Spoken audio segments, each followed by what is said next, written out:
오늘은 다윗의 영광 5번째 시간으로 다윗의 인구조사에 대한 이야기를 나누는 거예요. 자, 오늘 이 이야기는 단순히 다윗이 인구조사를 했다가 하나님의 징계를 받는, 그리고 다윗이 회개하고 뉘우치는 그런 정도의 이야기가 아니라 다윗을 통하여 영광의 일을 세워가시는 하나님의 일하심이 오늘 말씀 속에 담겨져 있다는 것을 우리가 함께 나누게 될 것입니다. 자, 요거까지 공부하게 되면 우리가 나머지 5번 남아요. 5번은 영광의 나라, 하나님 나라예요.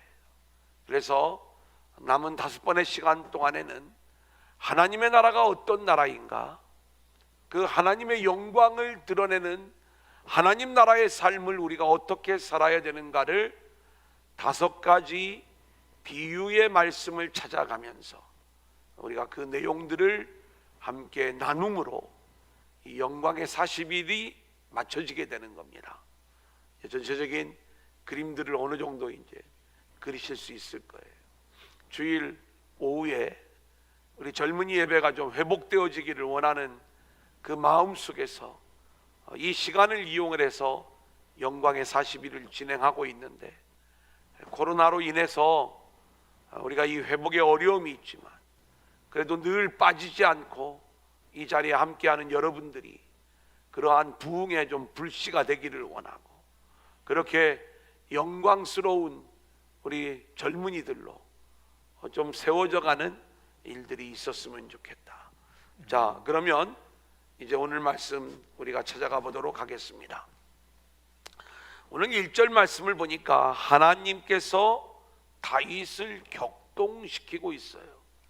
우리가 문자적으로 표면적으로 보면 이 내용이 이해가 안 가는 겁니다. 1절 같이 읽어볼까요? 시작. 여호와께서 다시 이스라엘을 향하여 진노하사 그들을 치시려고 다윗을 격동시키사 가서 이스라엘과 유다의 인구를 조사하라 하신지라. 자, 다윗이 이스라엘과 유다의 인구를 조사하는 이 일을 하는데, 그 배경에는 하나님께서 다윗을 그 마음을 격동시키는 일이 있었다는 거예요. 하나님이 다윗에게 그 마음을 허락하셨다는 거죠. 근데 그러면은 그 배경에 하나님이 계셨다고 그러면 다윗이 하나님이 움직여서 행동한 일에 대하여 하나님이 문제 삼을 수 있느냐, 징계를 하실 수 있느냐, 이런 문제가 발생하는 거죠. 자, 그런데 하나님이 다윗을 격동시킨 이유가 있습니다. 그건 이스라엘을 향하여 진노하사 그들을 치시려고, 이스라엘 백성들에 대한 하나님의 진노가 있었다는 거예요. 그러면 이스라엘을 향하여 하나님이 왜 진노하셨는가? 성경이 이 부분을 정확하게 말하고 있지는 않습니다. 하지만 우리가 사무엘 하에 드러난 이 역사적 이야기들을 우리가 묵상해 보면, 지금 이스라엘은 하나님께서 다윗을 왕으로 세워가시는 일을 하셨고, 다윗이 온 이스라엘의 왕으로 세워진 거예요. 이게 하나님이 하신 일이에요. 그런데 이 일에 대하여 이스라엘 백성들이 압살롬의 꼬임에 속아서 압살롬의 반란에 함께 동참하는 자들이 되었고, 또 시바의 반란에도 함께 동참하는 그러한 일들이 있게 되었던 거예요. 왜 그런가요? 하나님이 하시는 일들에 집중하지 못하고 여전히 자기들의 입맛에 맞는, 그리고 자기 생각에 맞는 지도자를 원하고 있었기 때문에 하나님이 세우신 다윗에 대하여 이들이 이 완악한 마음을 가지고 반란을 일으켰던 것이죠. 물론 하나님의 섭리 안에서 이 반란들이 다 잠재워지고, 그리고 반란을 일으켰던 사람들이 다 무너지게 되었지만, 중요한 것은 하나님은 그것으로 문제가 끝났다라고 이야기하는 게 아니라 반란에 동참했던 백성들을 향한 하나님의 진노가 나타나는 거예요. 그 죄를 드러내시는 거죠. 그래서 다윗으로 하여금 인구를 조사하게 하고, 이것이 하나님의 진노가 되어 이스라엘을 심판하시는 하나님의 일이 오늘 말씀 속에 드러나고 있는 것입니다. 자, 그러면 요 내용을 역대상에서는 어떻게 표현하고 있는지 21장 1절 같이 읽어볼까요? 시작. 사탄이 일어나 이스라엘을 대적하고 다윗을 충동하여 이스라엘을 계수하게 하니라. 자, 이제 보니까 다윗을 충동한 것이 역대기에서는 사단이 한 일이다, 이렇게 이야기를 하고 있죠. 우리가 정리해 보면 이런 겁니다. 다윗이 인구 조사를 하려고 하는 그 마음은 사단이 주는 마음이었어요. 그런데 하나님이 이것을 허용하세요. 이유는 다윗이 죄를 짓도록 허용을 하는 데에는 그 죄로 인하여 결국 이스라엘을 심판하시려는 하나님의 계획이 있었고, 하나님이 왜 이스라엘을 심판하시는가? 하나님이 세우신 왕 다윗을 그들이 배반하였기 때문에 그 책임을 물으시는 것이다. 우리가 이렇게 말씀을 드릴 수가 있겠습니다. 그래서 하나님이 세우신 그 왕으로만 하나님의 심판으로부터 구원함을 받을 수 있는 이 대속의 원리가 오늘 말씀 속에서 이제 우리 가운데 나타나게 되는 것을 보게 되는 거지요. 그러면 두 번째 대지입니다. 다윗의 인구조사가 왜 문제가 되는가, 이런 이야기예요. 자, 2절 같이 읽어볼까요? 시작. 이에 왕이 그 곁에 있는 군사령관 요압에게 이르되 너는 이스라엘 모든 지파 가운데로 다니며 이제 단에서부터 브엘세바까지 인구를 조사하여 백성의 수를 내게 보고하라 하니. 단에서부터 브엘세바까지, 그러니까 가나안 땅 전체를 다 이야기를 하는 겁니다. 모든 인구를 조사해서 그 백성의 수를 나에게 보고해달라, 이렇게 이야기를 하는 거예요. 인구조사란 그 사람 전체가 몇 명이냐 이걸 따지는 것이 아니라, 당시에는 20세 이상의 남자의 숫자만 그 수를 계수했어요. 이유는 전쟁을 할 수 있는 숫자가 얼마나 되느냐라는 것들을 따지는 거였죠. 근데 이 인구조사 자체가 사실 문제가 되는 건 아닙니다. 왜냐하면 우리가 민수기 1장 2절을 보면 하나님의 명령에 의하여 인구조사가 진행이 되었던 거죠. 하나님이 인구를 조사하게 하는 그 목적 속에는 몇 가지 목적이 있습니다. 하나는 성막을 봉사하고 성전을 보수할 때 서로 돌아가면서 그 일들을 감당하게 하기 위함이고, 두 번째는 전쟁을 해 나갈 수 있는 군인을 모집하기 위함이며, 또 하나는 세금을 거두기 위함이었어요. 하나는 성전 봉사, 또 하나는 국방의 의무, 그리고 또 하나는 세금. 우리나라도 마찬가지죠. 우리가 지금 맘만 먹으면 뭐 재난지원금을 하루아침에 다 보낼 수 있는 그런 시스템들이 거의 다 이렇게 이루어져 있지 않습니까? 그 정도로 이렇게 모든 내용들이 다 체계화되고 그렇게 데이터베이스화 되어 가지고 이렇게 준비되어져 있는 거예요. 지금은 이제 그렇게 하지만 당시에는 인구를 계수하고 그 계수된 인구를 중심으로 해서 인구를 알아야 세금을 얼마씩 거둘 것인가, 또 인구를 알아야 군대를 어떻게 운영할 것인가, 또 인구를 알아야 성막 봉사를 어떻게 돌려가면서 이 일들을 감당하게 할 것인가, 이게 가능한 거죠. 자, 그렇다면 다윗이 인구를 조사한 건 뭐가 문제가 되는 거예요? 근데 이건 차원이 다른 문제가 있어요. 자, 3절 우리 한번 같이 읽어볼까요? 요압이 시작. 요압이 왕께 아뢰되 이 백성이 얼마든지 왕의 하나님 여호와께서 100배나 더하게 하사 내 주 왕의 눈으로 보게 하시기를 원하나이다. 그런데 내 주 왕은 어찌하여 이런 일을 기뻐하시나이까 하되. 여러분들이 교회를 왔다 가면 여러분들이 몇 명이 예배를 드렸는가를 우리가 계수를 합니다. 온라인으로 비대면으로 예배를 드릴 적에는 그때도 다 계수를 해요. 이제 우리 교회야 계수를 하는 게 그렇게 어렵지 않아요. 각 부서 담당 전사님들이 전화로 확인을 하는 거예요. 온라인 예배 그 댓글창에 댓글을 다른 분들은 그분들부터 먼저 체크를 하고, 그리고 댓글을 안 다른 분들은 전화를 해요. 온라인 예배 드렸습니까? 드렸다고 그러면 다음부터 댓글 좀 달아주세요 한마디 하고 이제 이렇게 하죠. 왜냐하면 댓글을 달아주면 금방 알 수가 있는데, 그러니까 이렇게 이제 인원을 파악을 하는 거예요.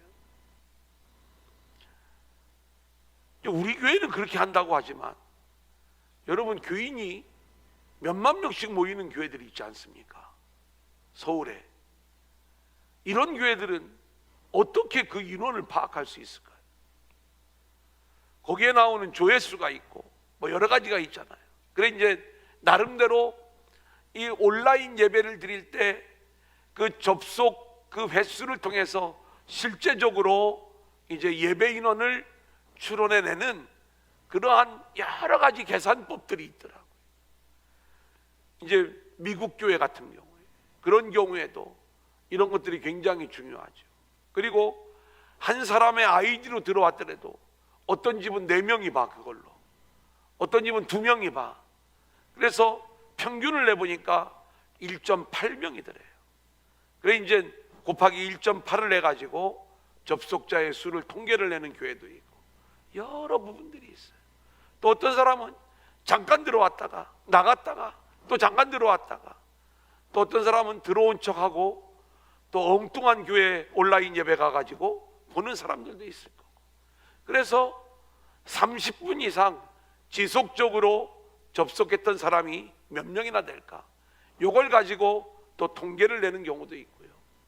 근데 통계를 내는 이유가 뭐예요? 여러 가지 이유가 있습니다. 그런데 대체로 통계를 내는 그 배경에는 1차적인 목적은 그런 거예요. 우리 교회도 통계를 내죠. 근데 이 온라인상이나 또 뭐 우리가 이렇게 현장 예배를 드리는 것도 마찬가지지만 이곳에 나와 있지 않은 자가 누군가를 우리가 알고 있어야 돼요. 그리고 왜 이 자리에 안 나왔는지를 우리가 알고 있어야 돼요. 비대면 예배로 드리면 이분이 왜 이 비대면 예배에 안 들어와 있는지를 우리가 알고 있어야 돼요. 왜냐하면 그 영혼을 케어하고 그 영혼을 세워가는 데 있어서 그런 과정들이 필요하니까. 그런데 그때 동시에 우리 안에 드는 마음이 있어요. 뭐냐면 적어도 우리가 1000명 정도 모여야 되는데 1000명 정도가 접속을 해야 되는데 온라인으로 500명밖에 접속을 안 하면 불안해집니다.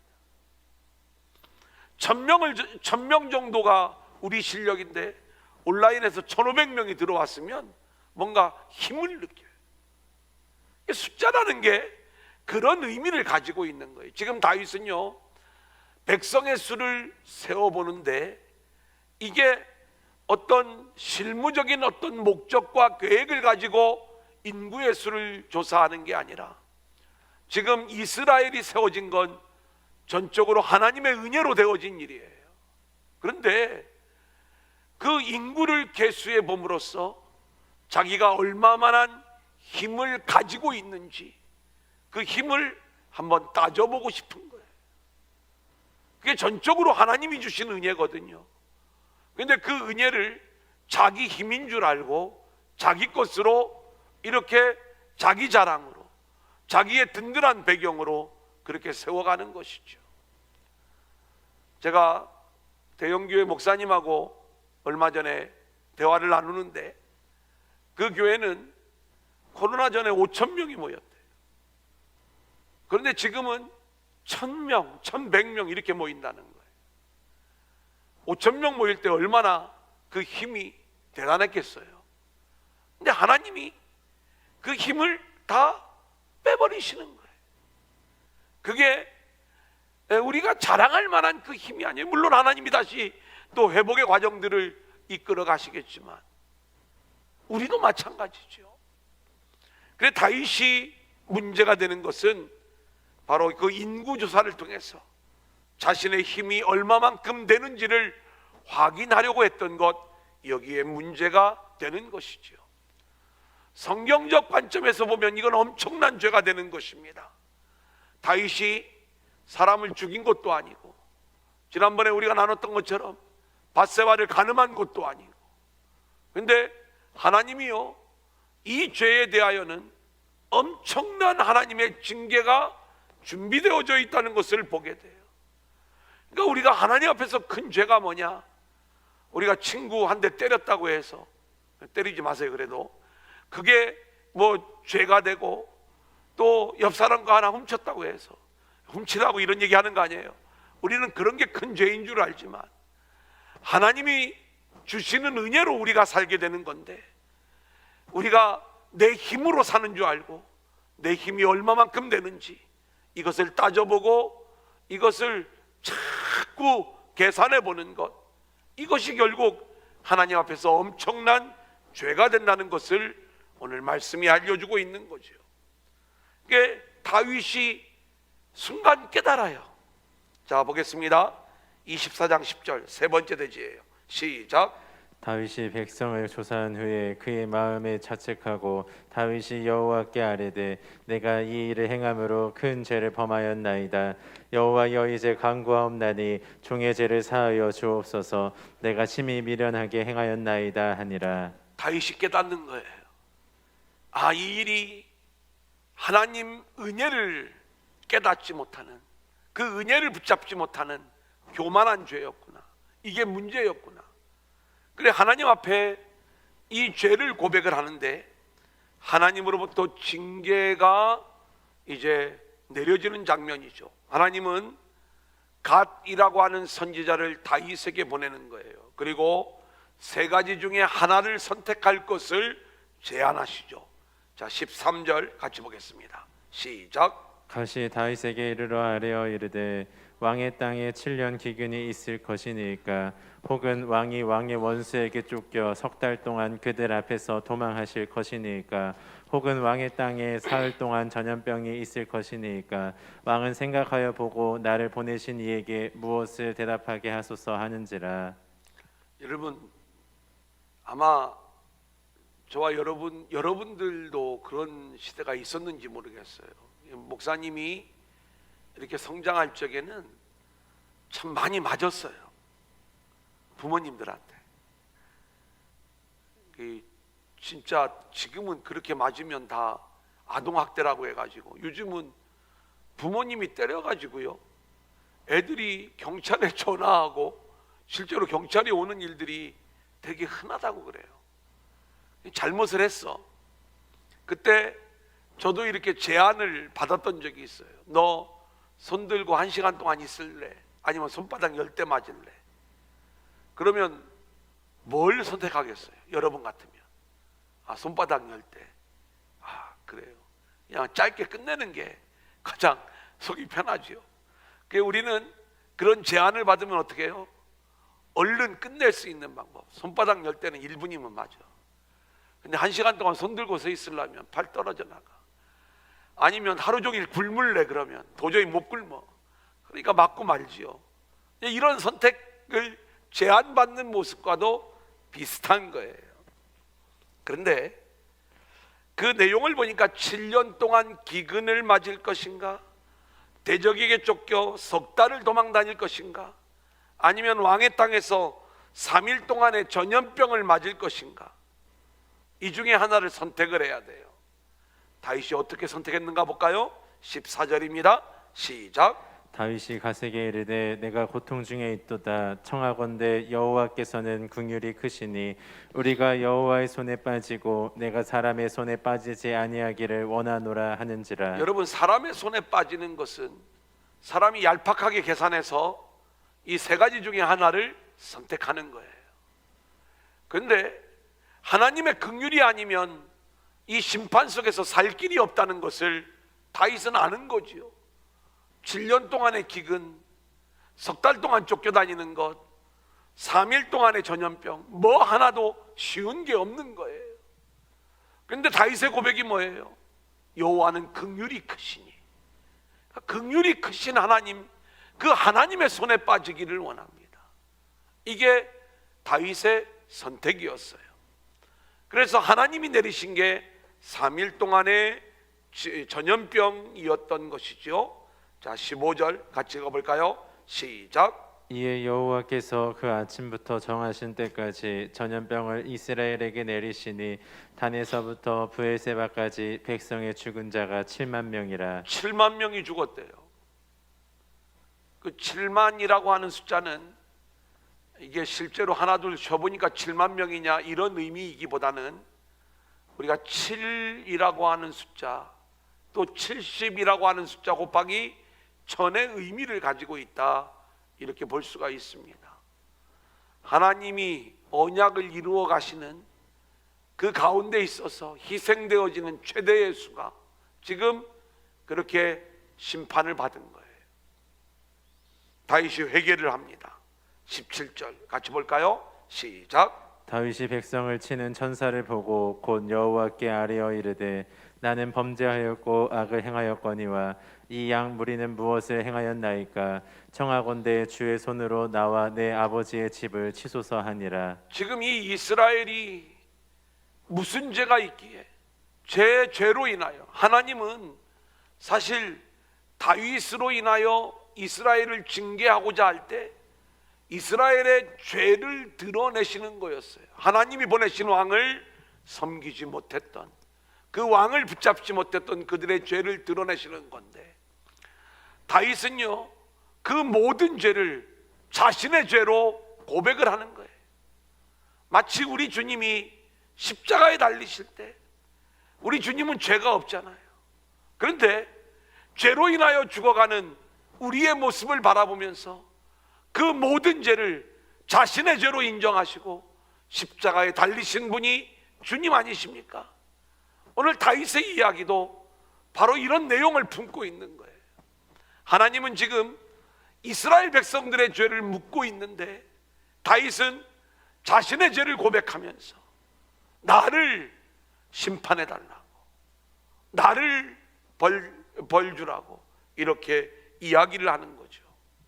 자, 그래서 이제 하나님이 하시는 해결책입니다.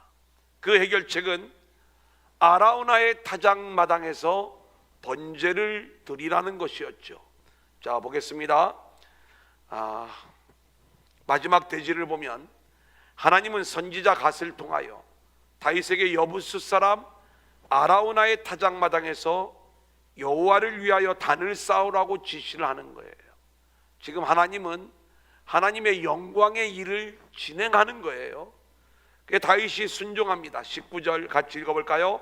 시작. 다윗이 여호와께서 명령하신 바 가세 말대로 올라가니라. 하나님의 말씀에 순종하여 아라우나의 타작마당으로 올라가는데, 자, 아라우나가 왕이 오니까 깜짝 놀랐어요. 어떻게 여기에 오십니까? 그래 다윗이 온 목적을 이야기하니까 이 아라우나가 뭐라고 이야기를 하냐면 이 땅도 또 번제할 모든 물건도 마음껏 사용하시라고, 그리고 거저드리겠다고 그렇게 이야기를 해요. 그런데 다윗이 이 아라우나의 호의를 거절합니다. 자, 24절 같이 볼까요? 시작. 왕이 아라우나에게 이르되 그렇지 아니하다. 내가 값을 주고 내게서 살이라.